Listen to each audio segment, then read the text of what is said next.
सर्वांना नमस्कार।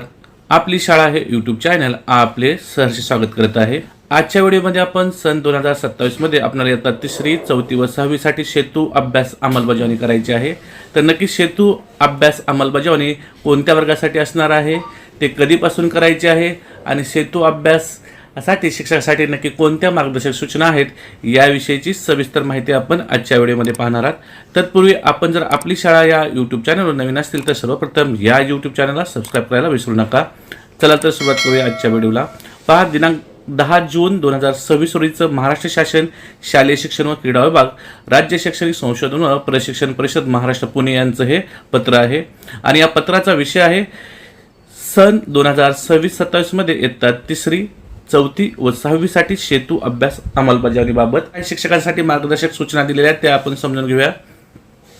सेतू अभ्यास 2026-27 शिक्षकांसाठी मार्गदर्शक सूचना यामध्ये एक, राष्ट्रीय शैक्षणिक धोरण 2020 नुसार निर्मित नवीन अभ्यासक्रमातील बदलामुळे जुन्या व नवीन संकल्पना, क्षमता, अध्ययन निष्पत्ती यामध्ये योग्य सांगड घालण्यासाठी सेतू अभ्यास तयार करण्यात आलेला आहे। आपल्या सर्वांना माहिती आहे, राष्ट्रीय शैक्षणिक धोरण 2020 ची आपण अंमलबजावणी करत आहोत। नवीन अभ्यासक्रमातील बदलामुळे जुन्या व नवीन संकल्पना, क्षमता, अध्ययन निष्पत्ती यामध्ये सांगड घालण्याच्या हेतूने सेतू अभ्यास तयार करण्यात आलेला आहे। पहा 2, सेतू अभ्यास उपलब्धता। सदर सेतू अभ्यास परिषदेच्या www.maa.ac.in संकेतस्थळावर PDF स्वरूपात उपलब्ध करण्यात आला असून सर्वांसाठी खुला आहे, त्याचा शिक्षकांनी उपयोग करावा। सेतू अभ्यास पुस्तिकेची प्रत्येक एक प्रत याप्रमाणे राज्यातील सर्व शासकीय व खाजगी अनुदानित शाळांना उपलब्ध करून देण्यात येत आहे।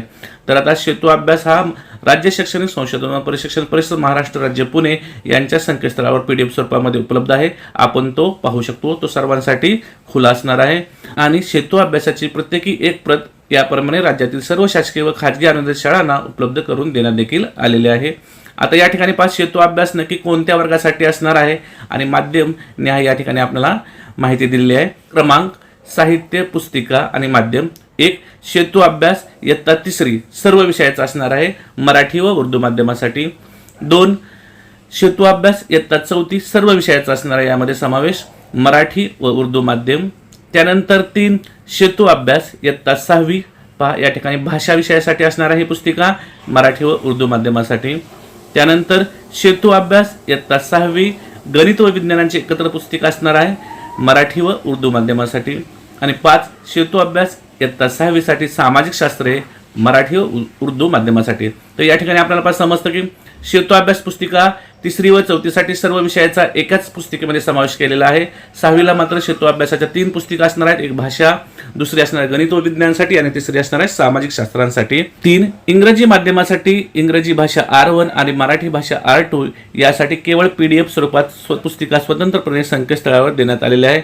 अन्य माध्यमाने मराठी माध्यमातील सेतू अभ्यास पुस्तिकेचा उपयोग करायचा आहे।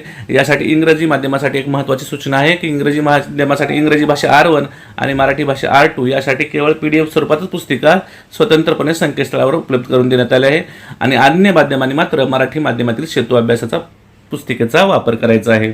4, आता अंमलबजावणी कधी करायची आहे पहा। सेतू अभ्यासासाठी 21 दिवसाचा कालावधी विहित करण्यात आला असून शैक्षणिक वर्ष 2026-27च्या सुरुवातीस म्हणजे शाळा सुरू झाल्यापासून 21 दिवसामध्ये हा सेतू अभ्यास संबंधित इयत्तामधील विद्यार्थ्याकडून पूर्ण करून घ्यायचा आहे। सेतू अभ्यास आता नक्की आपण किती दिवसासाठी राबवायचा आहे? 21 दिवसासाठी आणि त्याची सुरुवात ही शैक्षणिक वर्ष 2026-27च्या पहिल्या दिवसापासून म्हणजे शाळा सुरू झाल्यापासून 21 दिवसापर्यंत आपल्याला करायची आहे। आज अध्ययन निष्पत्तीवर भर। सेतू अभ्यासातील प्रत्येक कृतीपत्रिका सोडून घेताना त्यातील क्षमता आणि अध्ययन निष्पत्ती साध्य होत आहेत याकडे शिक्षकांनी विशेष लक्ष द्यावे।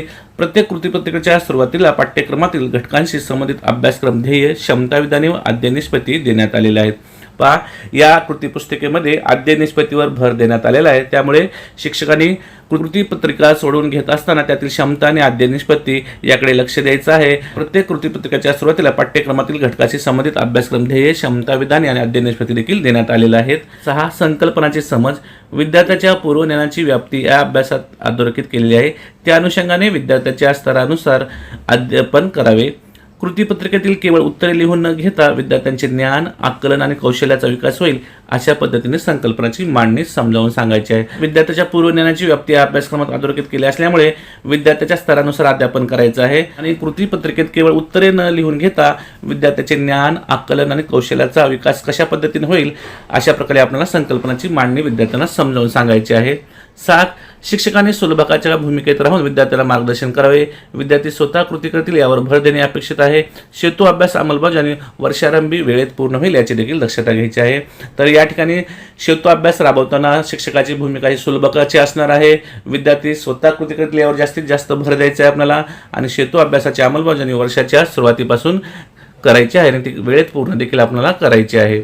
8. सेतू अभ्यास पूर्ण झाल्यानंतर इयत्तेच्या नियमित अभ्यासक्रमाच्या अध्यापनाला सुरुवात करायची आहे. महत्त्वपूर्ण आहे, सेतू अभ्यास आपल्याला सर्वप्रथम पूर्ण करायचा आहे 21 दिवसामध्ये आणि त्यानंतर आपल्याला जे नियमित अभ्यासक्रम दिलेला आहे तो आपल्याला सुरुवात करायचा आहे. तर अशा प्रकारे सेतू अभ्यास सन 2026-27 या शैक्षणिक वर्षामध्ये कशा प्रकारे राबवायचा आहे यासाठी या शिक्षकांसाठी काही महत्त्वपूर्ण सूचना होत्या.